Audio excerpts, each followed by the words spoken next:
Hello and welcome to Enchantment of Eternity's review for Star Trek Discovery. Oh, there goes Tendy again. Never stays up. Star Trek Discovery, Season 5, Episode 8, Labyrinths. This video is a part of a series of videos where I review episodes of Star Trek Discovery as they air. So I have to start with a spoiler warning for Discovery up to Season 5, Episode 8. If you have not seen up to this point, you may not want to watch this video, otherwise some things will be spoiled for you. So, yeah, this episode was pretty solid in my opinion. It was pretty strong. Another great episode. I'm really starting to think that this is easily the best season.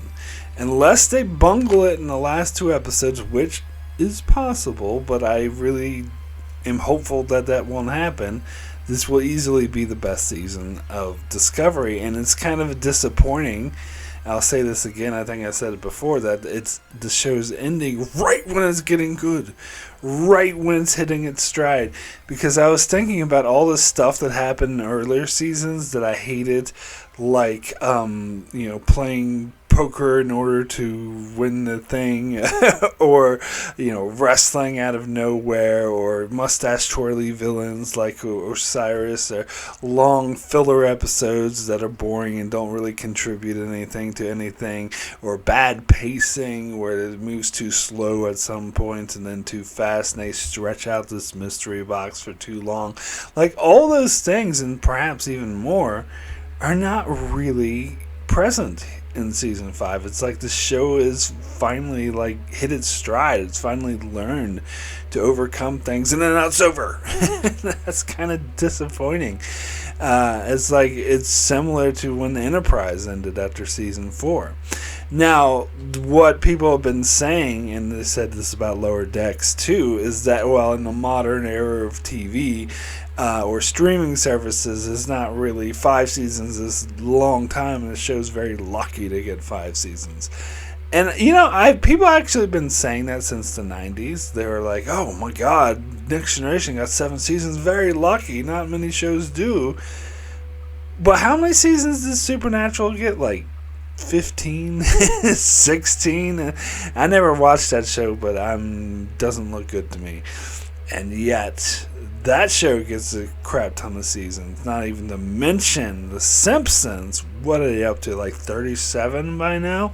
When that show stopped being good 25 years ago. But anyway, and so compared to that, you're like, no, 5 seasons is not that long. It could have been longer. But anyway, it did, it is a shame, though, that it took it 5 seasons to get really good. Not that previous seasons weren't good. Season 4 was actually really good, too. But it seems to be getting better with each season. So if there was a season 6, it might be even better than season 5. But yeah, and the other thing is that my complaints about over-sentimentality, they haven't really been that big of an issue this season. They haven't stopped the story right to have these crying things, but they still have emotional scenes. And they, this episode, for example, had that scene with Burnham examining her inner self, but that was actually good. It wasn't just needlessly prating and going on for too long. The biggest examples in the season 2 finale when Burnham stopped in the middle of a battle to have a 5-minute, oh, miss you, Spock. That was ridiculous. And there's been shit like that throughout all the seasons, but I think there's a lot less of it this season. But that is just my humble opinion. So, I like this episode.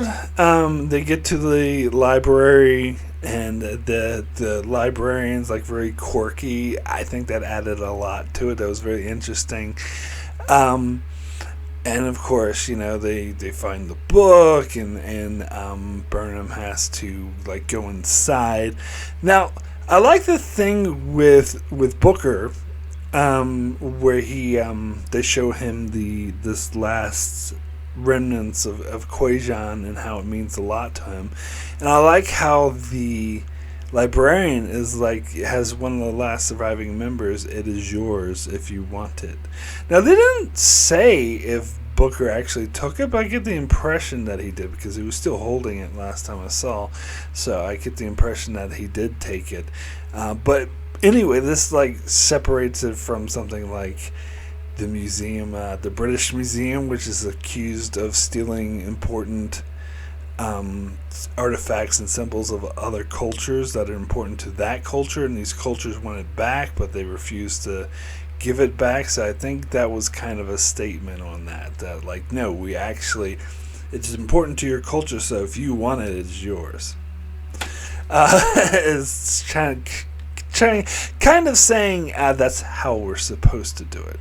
It reminds me of this this meme I saw on Facebook that was absolutely hilarious, where it had people visiting the Leaning Tower of Pisa, and they did the perspective, the forced perspective, where they held their bag out underneath. One person was holding their bag underneath the tower, and the other person was like crunching it down. Not really, of course, but they did the forced perspective thing to make it look like that's what was happening. And the caption said something like, "This is how the British Museum acts," or something like that. And the British Museum blocked them from doing that. I thought that was hilarious. Anyway, so we get Burnham going inside this labyrinth inside her mind, because it's called Labyrinths of the Mind, by touching the thing. I got really strong Inner Light vibes from this, because it was like she was inside her head or inside another reality, but her body was just there, and like fell down, and the doctor's leaning over them trying, we can't move them and we can't sever the connection. Very similar to Inner Light there, except of course Burnham doesn't live an entire lifetime. And then come out playing a flute or something. So, but that would have been dumb if it was, because then it would have been too much like the Inner Light. But I think they definitely had inspiration from the Inner Light. I was definitely getting some Inner Light vibes from it, which was cool. But then I like the sort of ticking clock that they had with the Breen about to show up, and the librarian was at first was like, anyone who wants to come can come. The Breen have artifacts here; they're always welcome. But when they showed up, the Breen was just like, give me the fucking thing and fuck off. And they're like, okay, well, that in that case, you're no longer welcome here, and hangs up. Now here's my nitpick here, and I know now after seeing the end of the episode why they did it this way. But it seemed like the librarian or the library was acting as if like they could repel a Breen attack, and that they had like more superpowers or something to magically stop them. And that turned out not to be the case. I think it would have been more interesting if it was. Now, as I said, I realize they wanted to do it this way in order to have the ending that they had. But just in general, I think that would have been more interesting because the librarian was being quite smug about it, and it would be interesting if her smugness was justified, but it apparently wasn't, and she could have gotten everyone killed, which kind of annoys me.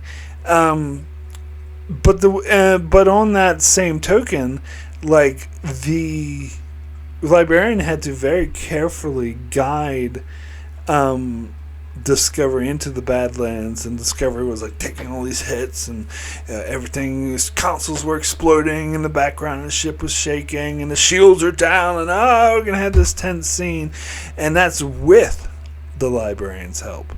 They did not guide the Breen ship into it. Now, granted, the Breen ship's more sturdier, but it's also bigger, so that's actually a bad thing. Like, it's more likely to get hit by plasma storms because it's bigger, and they didn't even have the coordinates, yet the episode did not address this at all. It was just the Breen ship was suddenly there in the library, and then when that happened, I was like, "How the fuck did they get there?" Like, they didn't even show us how they got there, and it's because so the episode could happen. It was plot contrivance, which. Don't get me wrong, I'm not really against that kind of contrivance because they wanted to get the episodes to a certain point. I just think it would have been more interesting had they addressed it. And I think it would have been more interesting if the Breen were like really slowed down by the plasma storms, and when they came out, their ship was fucked up, and so it would be more of like an equal footing thing but they obviously wanted to go for a vibe of the Breen's impossible to beat, and there's big Death Star Destroyer type ship that's to the tiny Millennium Falcon that's Discovery, and there's a huge threat. But I don't think they always need to do that vibe. Like they did that last episode with Starfleet headquarters, and I thought that was a bit off as well. I mean, the whole headquarters of the Federation is vulnerable to just one Breen ship. Come on. So I think they're playing that card too much, and it's kind of annoying me. Not really annoying me. I should say, more accurate to say, I think it would be more interesting if they didn't play that card. That if they made it more of an equal fight or equal footing, so the Breen ship could have come out the plasma storms like completely fucked up and damaged. They should have all their consoles and shit exploding. In fact, they should be in worse case than Discovery, as I said, because they didn't have help from the library, and the ship's a lot bigger, which is a hindrance when you want to navigate a tricky landscape. So yeah, those things kind of annoyed me, how this show just hand waved that away, where I think it would have been way more interesting had they actually addressed it. And that's just me. But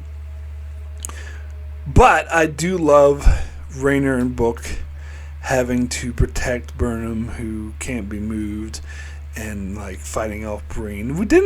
It's interesting that they didn't actually really show them fighting the Breen that much. I actually liked this a lot. That we only saw it from the Breen's perspective as they were having the helmet cams, like in Aliens, that of the Breen getting their asses kicked by Booker and Rayner, and I actually liked that. I thought that was a really cool way to sort of do that. And the other thing that just occurred to me is that I complained in the first two episodes, especially the first episode of the season, of how they were doing the spinny camera thing that I fucking hate.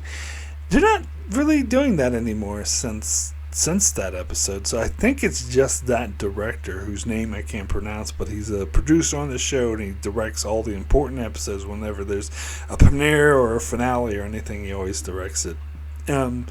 And he loves to do that spinning camera thing, and I hate that. And there wasn't any of that in this episode, or any of the, to my knowledge, any of the previous episodes. If there were, it was so smooth I didn't notice it.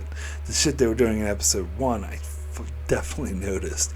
But I just bring that up because the scene where they had the helmet cams or whatever, that was like interesting. That was like handheld sort of interesting cinematography. So I love the cinematography in this episode, and the fancy like shots they did when Burnham was in her mind. Now usually I don't like the shit about going in someone's mind, but I thought it actually really worked, and I guess I absolutely would be remiss if I didn't mention book or the Avatar book, whatever that's in the in Burnham's mind, if I didn't mention his outfit.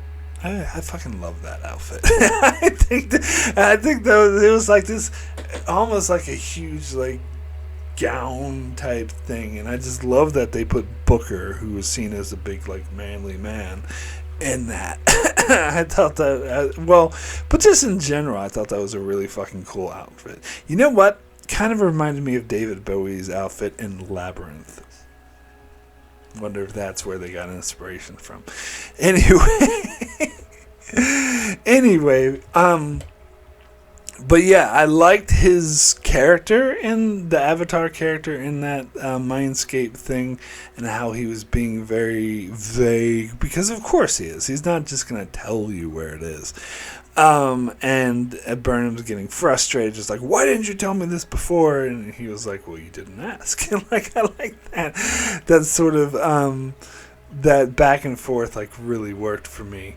But I'm still, I mean, I've accepted it, but I'm still really iffy on the whole conceit of the season, of the where it's like you gotta find a clue and you gotta prove yourself worthy.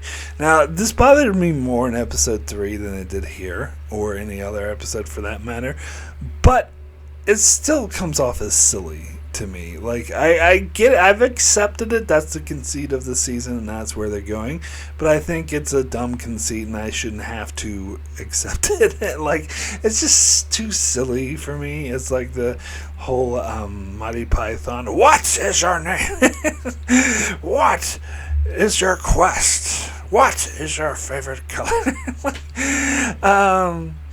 It was like Stargate had an episode like that, but they flat out reference King Arthur and all this stuff, so it was a bit more in your face. And I remember when I was watching that, I was constantly singing with the Camelot song, we have to get the Spamalot.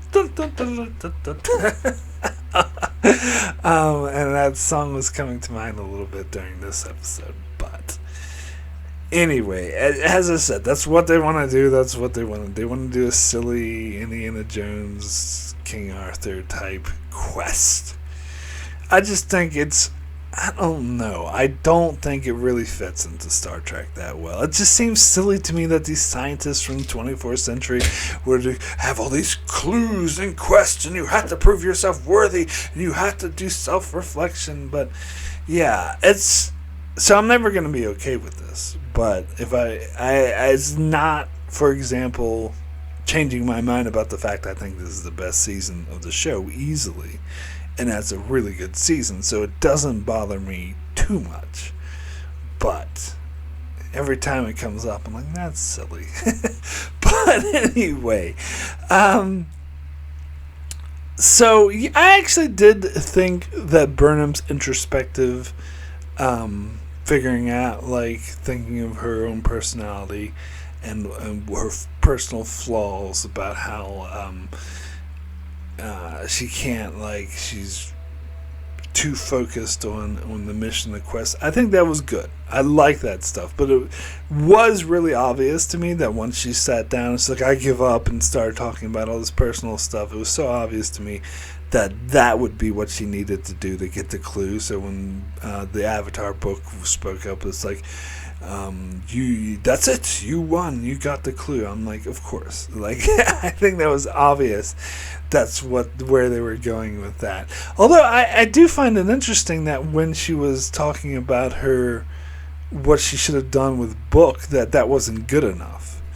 But I suppose she needed to more go on to how she interacted with other people. She needed to get a bit more introspective about her own personal issues. But she kind of did that a little when she was talking about what she should have done with Book, because she was saying, I made this mistake, I shouldn't have treated him like this, I shouldn't have done that. So that's very introspective. So it's interesting that wasn't good enough.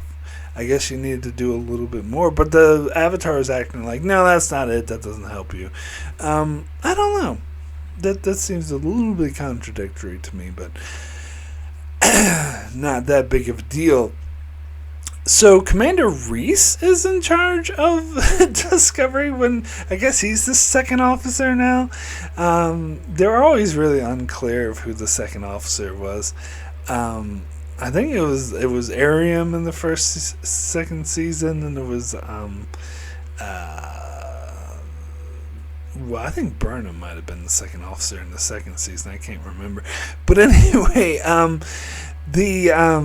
then it was the actress that played Ariam. I think it was Lieutenant Nelson or something, who just came out of nowhere.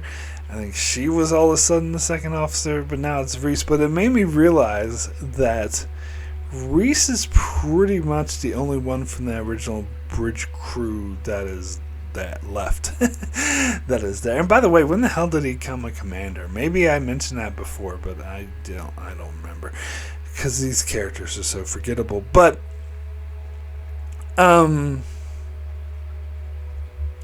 yeah, so I think he's the only one left from the bridge crew because everyone else is out filming shit apparently. Like they early in the season, like Detmer and Awoshikin, who were in the early season, but I think it was episode 5, was it, when they had the Mirror Enterprise, where they're like, they're gonna take the Mirror Enterprise back to Starfleet. And then they kind of fucked off and went off to shows. So someone in the comments did confirm to me that the actress who played Detmer was off doing something else at the time, and so the same must be true of Awoshikin as well, because it seems like if one of them were still there, that they should be the ones to take command of Discovery instead of Reese. But that's just me. And of course, Bryce left the show last season, and towards the end of last season, although he had a cameo in episode 4. But yeah, other than that, I think Reese is the only bridge crew. Now, I'm sure that, and Nelson, of course, left the show, I think last season as well. Or maybe it was this season. I think it was in between seasons. But I'm certain that by the end of the season, that since they did reshoots for the finale, once they learned the show was getting canceled, that's why they pushed back the release date like a lot further, because they wanted to add stuff to the finale to make it a firm finale, which I really hope it is. I really hope that they did do that they made it a good ending to the show overall. But I'm sure they'll bring back all the characters, Awoshikin and Detmer, and probably even Nelson, and maybe even Bryce, because he had a cameo in episode 4. So I'm sure they'll bring them all back for the finale. And they'll probably be like over sentimentality, where they're like, "Oh, we love you, we miss you." And it's probably gonna put Deep Space Nine's like montages they did in their finale to shame, but that's just my guess. that is just my guess. I could be wrong about that. Anyway, I gotta talk about the Breen, because I actually really liked the Breen stuff in this episode. It was probably one of my favorite stuff, barring the fact that I think their ship should have got fucked up by the plasma storms more. But if we move past that, I like the interactions between, I can't remember his name, Locke's uncle, I'm just going to call him that. The interactions between him and Maul, I think were good. But I will say, early in the episode when Locke's uncle says, I can't remember what he says, but he says something asshole-ish to Maul, and he's like being an asshole. And Maul has to look at one of his subordinates, and he kind of, through the helmet, kind of looks back like, I know that guy's an asshole. And immediately I was like, so they're going to do the subordinate rebellion thing. It's kind of a trope that they do a lot.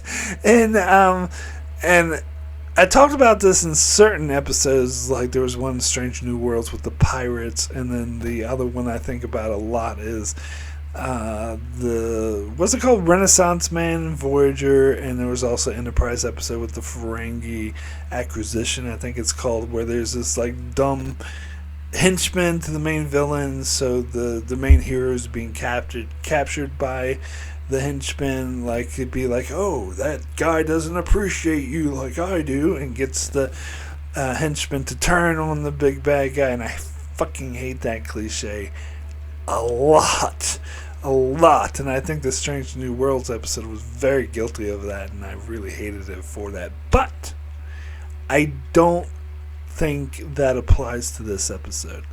It skirts it, but it doesn't fully embrace the cliche, because the cliche is the henchman's an idiot and the main hero is like, I'm much better than you, and Maul doesn't do that, and she's not the hero. So it is different than that cliche, but it is a bit similar. It skirts it, but in a way that doesn't bother me. because they don't have the henchman being an idiot. In fact, the henchmen don't turn on Locke's uncle. It's Maul who, I mean, they kind of turn on him because they pull, one of them like pulls a weapon and he just shoots and kills him, and so you can see that they're all getting like, what the fuck, dude. They're getting fed up with him, but they don't actually kill him. That's Mole who does it. Like, the other guy holds a weapon on him, and it's clear that that guy is about to be killed by Locke's uncle, but Mole stops and kills him instead. So they were kind of turning on him a little bit. Oh yeah, by the way, Year of Hell's another example, part 2, where they do this, but that's, of course, I don't mind in that episode either, because I love that episode. But with, Anorax and his first officer mutinies or whatever, that was actually a bit better. I didn't mind it that much. But anyway, yeah, so they didn't really, I mean, they kind of turned on him, but it doesn't seem like they were ready to do a full mutiny. They weren't ready to do a full, like, let's kill this guy, and it's Maul who did it. And at first they seemed to be uncertain on what to do after Maul did it. They're like, turned their weapons on her and are like ready to kill her. It's like, what the fuck, he just killed our leader. But then she was like, no, I claim the rightful thing because I was Locke's wife and blah, and will lead to victory.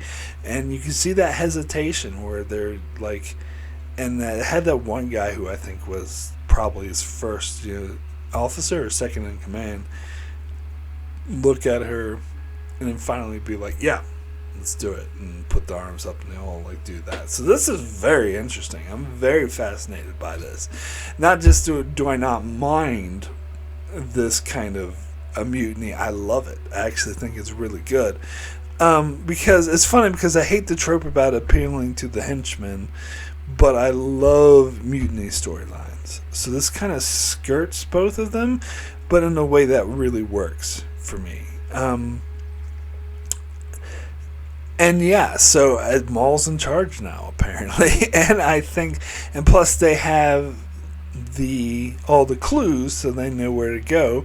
Discovery has the spore drive, so they have the heads up, but Discovery is fucking damaged, or it can barely move, and their spore drive isn't functional, so it is going to be a tight race. So that's definitely what they're setting up to be, a tight race to the end. So yeah, 2 episodes left. I'm actually very strongly anticipating those 2 episodes. I didn't think I would, but yeah, this is easily the best season of Discovery. Unless these next 2 episodes completely suck, like the final 2 of Picard season 3, but I don't see that happening. Like, because the Borg are not going to show up. Oh my god, could you imagine how terrible that would be if the Borg showed up? Oh, now I'm starting to worry myself that they're actually going to do that. But but as long as they don't do that, or something as terrible as that, then this will be easily the best season of Discovery. Anyway, my rating for Labyrinths out of 10 is going to be an 8, extremely good. Now, I was thinking about giving this episode a 9, but I realized I've been giving a lot of Discovery episodes a 9, and I think I'm handing them out too liberally. I'm being a bit too generous with my 9s and handing them out like candy. So they start to mean less when I do that. And when I think about it, like, as much, because I love the ending of this episode with the Breen, I thought that was fucking good. That's why I wanted to give it a 9.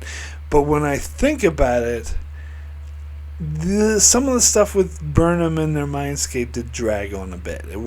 Did get a bit boring at times. Not too bad, but just a little bit. And also, as I said, the stuff with the Brain ship being perfect, just showing up to the library out of nowhere, like, how the fuck they get there, like, that kind of annoyed me, and I think it would have been better if they addressed that.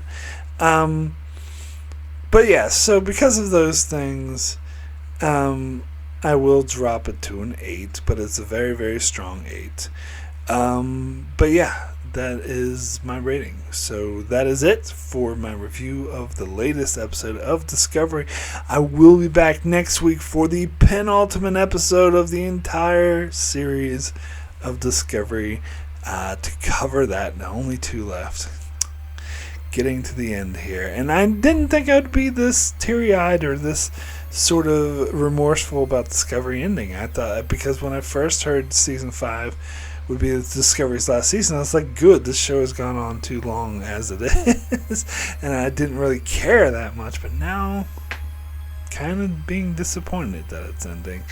But anyway, so yeah, be back next week. In the meantime, check out my channel as I continue to cover many Star Trek videos at the moment, covering season 4 of Star Trek Next Generation, and I do many more videos and many other shows as well, so be sure to subscribe so you can keep up with all of that, and thanks a lot for watching.